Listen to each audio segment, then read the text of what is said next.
Welcome back to another episode of Kill the Computer. As always, we have the terminally sick and currently moving Caleb. How are you? How's the move going? How are you doing? Move is going well. I'll be done probably by this weekend. I made a mistake. I posted on Blue Sky like a picture of my house, and you can't see the address. Why did you do that? Why would you, Caleb? I didn't think it would matter. Like it was so funny because you can't see the address or whatever, and it's like it's not like a small town. I don't know. But it was like within fucking 5 minutes, I had 2 or 3 DMs like, dude, I know where your house is. Like, you should delete this. I don't know how. Like, it's crazy. just a picture, literally just a picture of the front of my house with a little gate. There's like a cute little picture of me holding the keys going, yay, whatever, like nothing identifiable. And all of a sudden, like, all these perverts come out of the woodwork like fucking termites and like, I know where you live, dude. You got to take this down. I'm like, oh my God.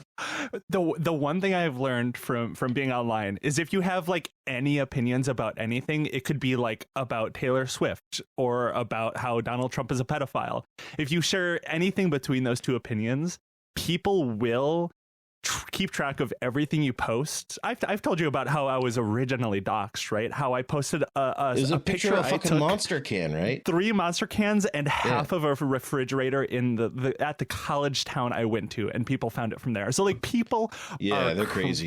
You have to be I delete stuff on Blue Sky all the time. Anyway, I'm like a big proponent of like, I don't think posts should last very long. Yeah. Especially when I'm like, saying some I get a little too based or whatever, right? I'll leave it up for I'll leave it up, and then I wake up in the morning, I'm like, oh yeah, I'll take that one down. But yeah, so I didn't plan on leaving it up anyway, but it's like the like speed that happened was so staggering. I mean, I'm not like, maybe 10 minutes I had more than one DM. I was like, Jesus Christ, it's not even like it's Tacoma, Washington, like the metro area, such as it is still less than just under 1 million people. So it's like a big city or anything. You know what I mean? Yeah, like, yeah. But crazy. Compared to like most of the country, yeah, it's very small.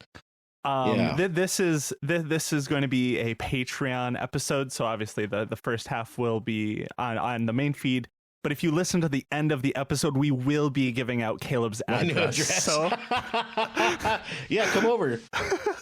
Yeah, so if you want to hear that, you'll have to subscribe to the Patreon for that. Yeah. And with us today, we have special guest Ella Yurman, host of Going Down, late night comedy. Late night? It's sort of late night. It's style, close enough. Yeah. Comedy show, news show. How are you doing? I'm doing great. Thanks for having me here. Yeah, of course. No, it's so wonderful to have you. I know we've been trying to like coordinate having you on for a while. It was not anything to do with you. It was everything to do with like, me and being like, okay, we got to like plan in advance, something I'm not incredible at. I work with exclusively queer and trans people. I'm used to nobody being good at planning in advance. It's kind of our whole thing. It's the whole deal. Yeah. No, thank you for joining us. You are if I understand correctly, you guys just sort of finished the season, like the current season of your show, right? Yeah. So Going Down is late night adjacent political comedy satirical news show. You want to be really reductive about it, you can call us the Gay Daily Show. And we film once a month in a public access studio in Brooklyn. And yeah, we just in November we did our last episode of the year, and we'll be off the air until February. But because no one's getting paid because it's so transgender. But that's the realness. That's the real factor of it. Exactly. Yeah. Exactly. DIY. You're Truly there's DIY. not a lot of money in like a queer public access show. That's No, crazy.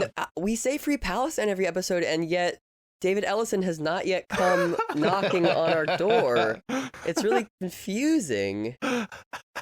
Barry Weiss, like, I don't know, she should get on this. Like, right. she's really in favor of all sorts of different voices. Presents Going Down with Ella Yurman. I just don't understand. By Barry Weiss. That's right, sort of in exactly. that. Like you would imagine if the politics were consistent across the board, that's what would like happen for you guys. You'd think. I'll text Larry Ellison, maybe David Ellison, because we'll work it out with them. Yeah, I appreciate that. Yeah. Both Ellisons are friends of the show. Of course. Future guests. Yeah, absolutely. Huge allies. Well, I hear Larry's bi. I don't. I don't know. Maybe how does defamation work? Maybe I shouldn't say that. We're doing huge air quotes. This isn't a video podcast. He's but, bi. Yeah. Yeah, it's true. I know it to be true. It's a 100% confirmed fact that Larry Ellison is bisexual. You heard it here first. David Ellison is just gay though, so that one is that's a totally different fine, story. Right? Yeah. That's not defamation. It's defamation to call someone bi. We're gonna, I'm gonna look into the logistics, the law part of by law. That's like a thing, right? By law. That's good wordplay. Yeah. Yeah, that dog will hunt. So we have we'll be getting into, not in a sexual way, Larry Ellison, the Ellison family, a little bit later. But before we do that, do you guys know about this little company called McDonald's? Do you know about that company? Yeah, dude.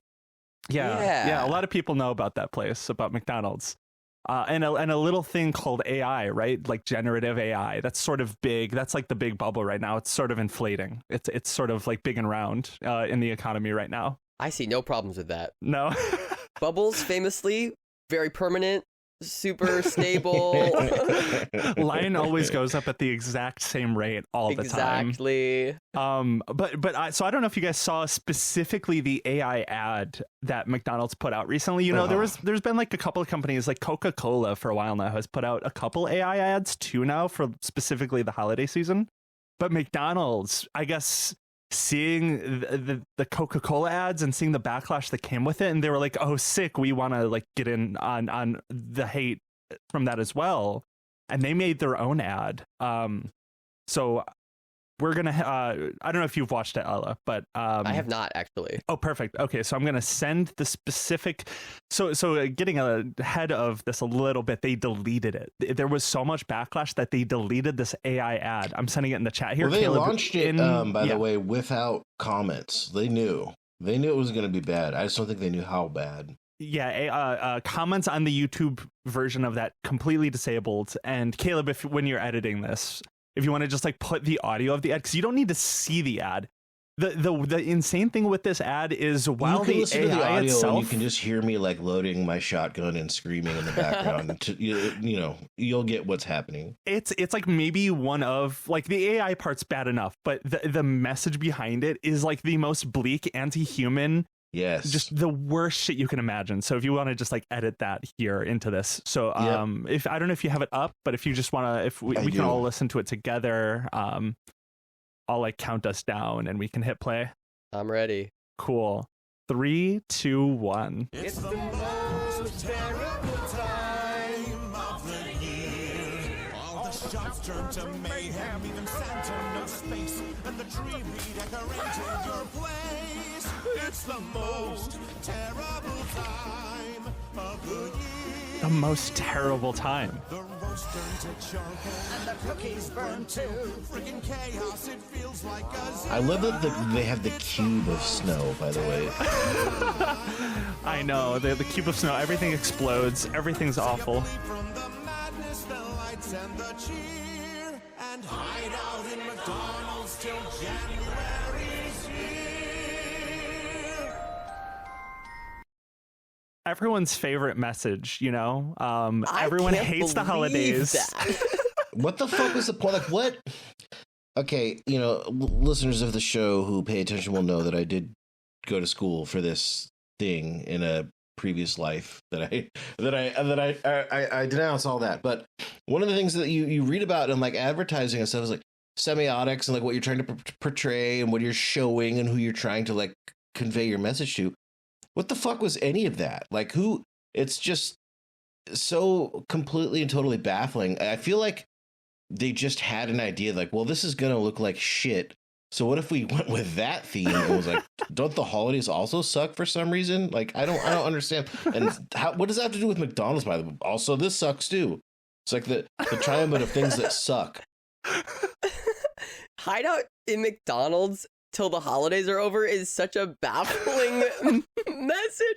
Like, as a Marxist Jew, I'm all for the anti-Christmas spirit, but I wouldn't McDonald's would not be my first. So, you're saying like, this is like place an of inside refuge. job. This is like a dirty bomb on the war on Christmas. Exactly. No, exactly. The Frankfurt Oh my School is I'm infiltrating so happy a guest OpenAI. brought up the Frankfurt School for once instead of me. This is Yeah, what we were Caleb's talking always about the bringing whole it up. time, guys. This is it. That's so bizarre. No, it's so anti-Christmas. It's such a, and I'm sure, of course, like none of the War on Christmas idiots are gonna flag it as that because it's not Jewish or like secular. But what a bizarre. I don't know who It's thought a that bizarre was good? message. It's like, even for me, I was raised Catholic. I was a very good, very in the Christian world. I still have deep love just for not the Christian elements of Christmas, but just the the like family. I love Christmas. This is my favorite time of year. But even for me, like this is like this is like the opposite of even like this is the opposite of anyone's sensibilities. But it's interesting that you bring up that like War on Christmas Christians wouldn't have much to say. Like Matt Walsh, Worst that day Matt of my Walsh. fucking life when I had to be like, yeah, I agree From with Matt Veep. Walsh. Ugh. Yeah, the Matt Walsh. He put out. I don't have it in front of me, but he was actually taking this whole thing on. Like this ad appeals to Oh. no one, not a Good single for person. him, I guess. I'll pull it up. Yeah. Yeah, I'll pull up his tweet so we can read it. But it was a really bad Worst day person for me. you know. .jpg. Yeah, But yeah, no, you got it. You want to read I'm it? pulling it up now. I gotta find it. Yeah. He posts a lot, of course. I hate him. No, one of the worst people. Which Yeah. I hate to give him any bit of credit for this. No, I agree. I follow a lot of terrible people, but he's Mhm. one of the ones I have blocked instead because Yeah. I can't. Oh, he's posted about this a bunch of times today. Good for him. Oh my in God, a damn. very narrowly qualitative sense. Good for Matt Walsh. Or Maybe the fascists not so bad. Yeah, dude, it's the Red Brown Alliance. It's finally here. Together we will achieve the Butlerian Jihad. Yeah, so that's like the Nick Fuentes thing. Who's like, no, I'd rather work with like communists than liberals or whatever. It's like, shut the fuck up. Okay, horrible. Well, I'll read two of his tweets. If you call AI generated slop quote beautiful, I lose all respect for you as a human being. Your soul has to be in a state of total decay to look at some lifeless, uncanny bullshit spit out by an algorithm and use the word beautiful to describe it. AI slop can never be beautiful. And he's replying to some quote tweeting some AI pervert that said it was beautiful. And then he posted, by the way, correct on all accounts. That sucks to say, but yes. And then he has another one replying directly to the commercial and says, "It sucks. It's awful. There's no artistry, no wit, no charm, no warmth, no humanity. You can tell it's AI from a million miles away. I hate it. You should hate it. We should all relentlessly mock and deride and bully anyone or any company that uses AI like this." And I'm like, God damn it. He's 2 for 2 for me tonight. And that's not a good feeling. He's nailing it. The problem here is, I guess, like, I agree with all of those sentences. I think if you were to then be like, okay, Matt, what does qualify something as beautiful? He's gonna be like, white. Like, yeah. Absolutely, yeah. How do you decide what is and is not beautiful? Like, I don't think I agree on the metrics. We just it's like how negative 40 degrees is the same in Fahrenheit and Celsius. It's like, yeah, we both happen to agree this sucks, but I don't think we've arrived there for the same reasons. Yeah. No, that's a good point, because like obviously these people are It's going to always turn out that in the favor. advertising agency that made this is like owned by a Jewish guy. And then like, oh, yeah, that makes sense. Like, All of right. course. But no, I mean that's the thing is like it's bottom of the barrel to like they are normally okay with like corporate advertising. He would be so okay if it was an AI ad maybe, but in like the opposite sense where it's like, What's oh, we the love Republican Jesus, Cup oh, we Black love Rifle? Christmas. He would be yeah. all in on a Black Rifle AI commercial, I think. 100%, especially if it was for like a big corporation, because it would be like proof of them winning the culture war or whatever. But like AI, I guess the thing I find very interesting about this is that like AI is just so repulsive to just like most people at this point, especially when it's used in this way on such a like corporate scale, that it's like, I don't know, AI is really like starting to take a shitter in terms of like the types of people it can win over at this point. And I'm sorry, this is such a tangent, but I don't know when we're going to get a chance to talk about this again. so I have to take my shot here. Yeah. XAI, friend of the show, Elon Musk, they did their little hackathon thing. Did you see that? No. Oh my God. So there was like, how can we use AI to ruin the world in all these different ways? And one of the things, like, they gave awards for like the 15 biggest perverts that like want to ruin the world fastest.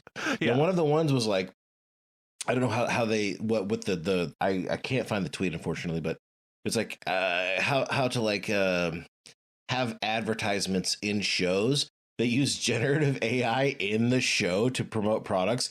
And the guy like used a video of the show Suits, and it was whatever, Harvey Suit, the handsome suit lawyer guy. Have you ever seen that show? Terrible. His show. name is Harvey Suit. His name is Harvey something. I don't know. I call him Harvey Suit. But he's like in the show, instead of cutting to a commercial, Harvey Suit just pulls out a Coca-Cola, takes a sip, and is like, I love Coca-Cola. It's so delicious. Like, and it's like obvious, it's disgusting. He has like 7 fingers, and like he has like that AI sheen where everyone's like covered in oil for some reason. But like, everyone's Peter Thiel in AI ads. yeah, everyone's just a little bit wetter than normal.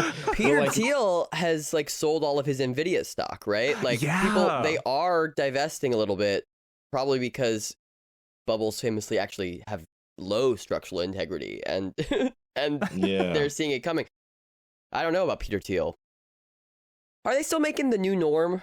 I assumed that was all AI. They are still, actually, you know what? I the new norm is still around. I don't think they've made a new episode in like 9 months at this point. So Jude, remember when I sent you, because I didn't know there's a whole other like new norm show on what's it called, the fucking the Will Stancil show.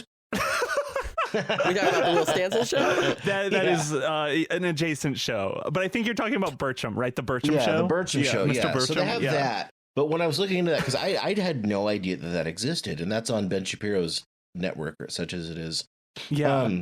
But yeah, New Norm hasn't really done anything. But like the guy, I remember when we talked about this before, initially, the New Norm, that guy was just doing it. I think like that guy was not a true believer. That guy was just trying to make a buck and was like, well, I mean, the hoople heads got riled up, but I'm not making any money off this, so fuck it. You know. Speaking of making a buck, do you want to hear the synopsis of the last episode, the last released episode of The New Norm, which was February 19th, 2025? Yes, please. Yes. The episode is called Meme Coin Millionaire. And the synopsis is, Norm realizes the value in his meme coin, but unfortunately, he forgets his password and cannot redeem the money. The episode ends with the message encouraging the audience not to buy a Norm coin, as it will give Norm FOMO. So it's like a meme coin ad. It's like a low-key meme coin ad. That's like the series finale of The New Norm, and he couldn't get into his hard drive or his little USB thumb drive, so he just shot himself. That's how the show ended. He finally succumbed to the end. I like to think that any show that doesn't get a satisfying conclusion, we can set. This is a new thing I've been saying that everyone in my life is telling me is not very funny, but I'm gonna say it anyway. Any show that's set contemporaneously, if you don't like the ending, just decide that then Pluribus happens. I mean, that's real. I like that. I do. I actually do like that. Actually, minutes after The New Norm ended, everyone started shaking violently, and they all joined the hive mind. Get fucked. Yeah. Can you imagine if you were Rhea Seehorn's character? I've only seen a couple episodes of it, but like your helper was Norm in the new world. Right. Like, I would get the fucking grenade at that point. I mean, we do know that John Cena is canonically in Pluribus at this point in the most recent episode, so we know it's set in the real world. So that does mean that the new norm does exist in the world that Pluribus happens in. So I you know what? I think this is canonical. Maybe Carol will ask them to make more episodes of the new norm. Oh God, I hope so, because we're not getting it in this world. So if we could get it in Pluribus, that would be kind of sick. Crazy. Can you imagine, dude, like watching the new norm, and then there's like an AI generated commercial for like whatever. Like that's the thing. When they were doing this like XAI hackathon thing, they were like, well, every individual can have their own targeted ad.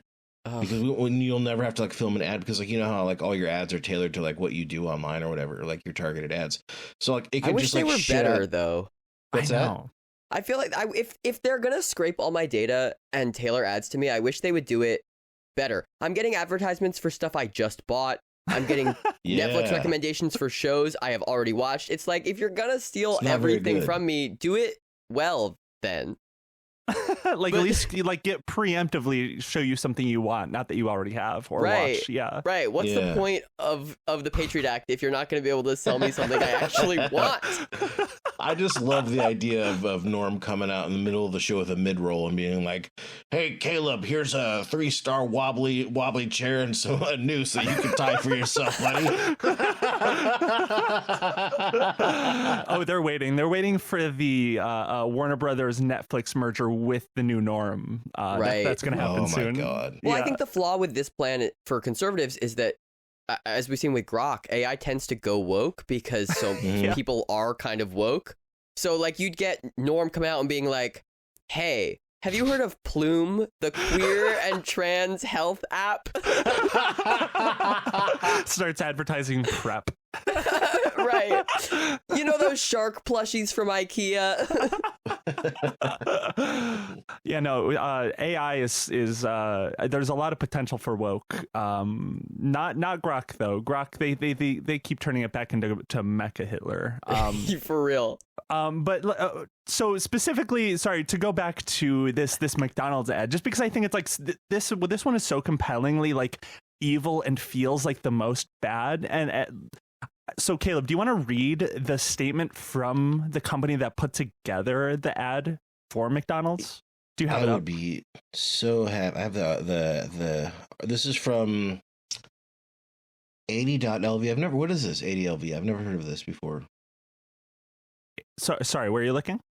The link that you had in your doc, 80lv. Oh, the I've article. never seen it before, but they seemed to cover this pretty well.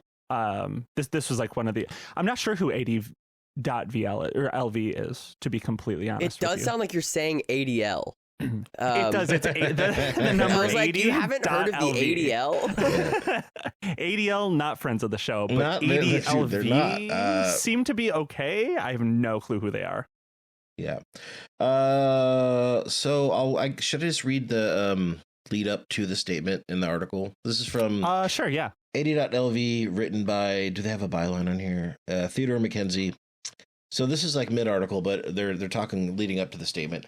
As for those responsible for the monstrosity, the blame falls on the TBWA Naboko Advertising Agency, directing duo Mama from the Sweet Shop and McDonald's Netherlands marketing manager Karen Van, I don't know how to pronounce that devil language. Yeah, I don't know. Yeah.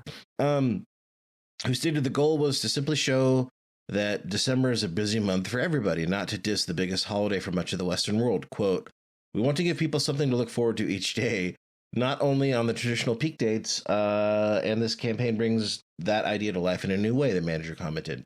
In a separate statement, the Sweet Shop dared to claim that, quote, "AI didn't make this film, we did.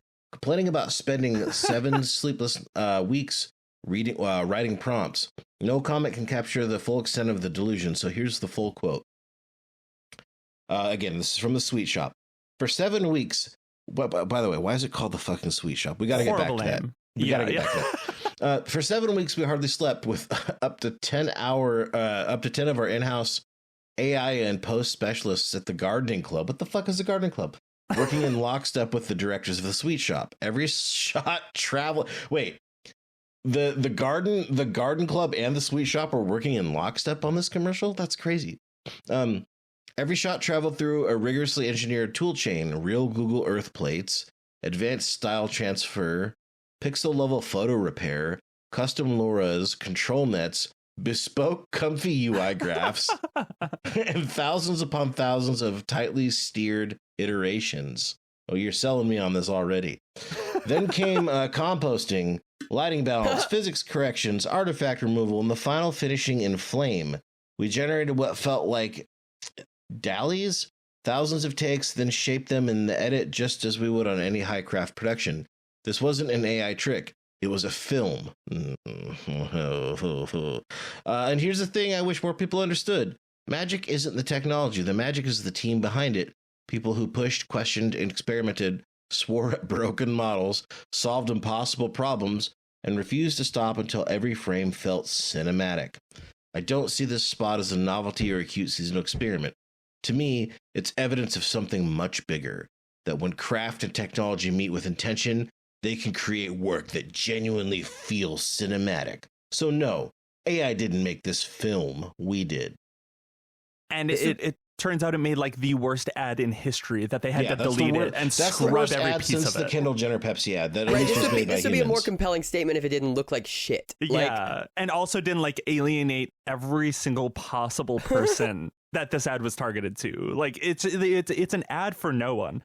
And like I feel like this statement in particular tries to reinforce the type of thing that I feel like we see from AI boosters all the time.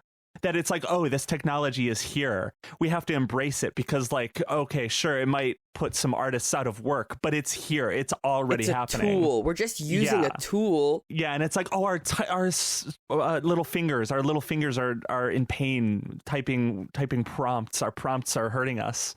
Our little prompts. Like we generated what felt like dailies. We made it feel as though like it's basically a film. Like, well, but there were no actors, right? Or cameramen or audio or like engineer, like, but you didn't. But you asked a computer to do it for you. Yeah. They And worked it's like really hard working with the plagiarism machine, dude. And like also the thing that I feel like should be questioned is if it took so long and was so laborious theoretically and took so much effort and time and probably longer than shooting an ad that would be better than this. Why did they even do it? Why is this technology even being used if it's harder, worse, with horrible outcomes? Like none of this makes sense. This is just like, this feels like this was like an ad for whatever company. Hey guys, Caleb here. This has been a preview of a premium episode. You can find the rest over at patreon.com/killthecomputer. Thanks so much for listening. We'll see you next time.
The computer.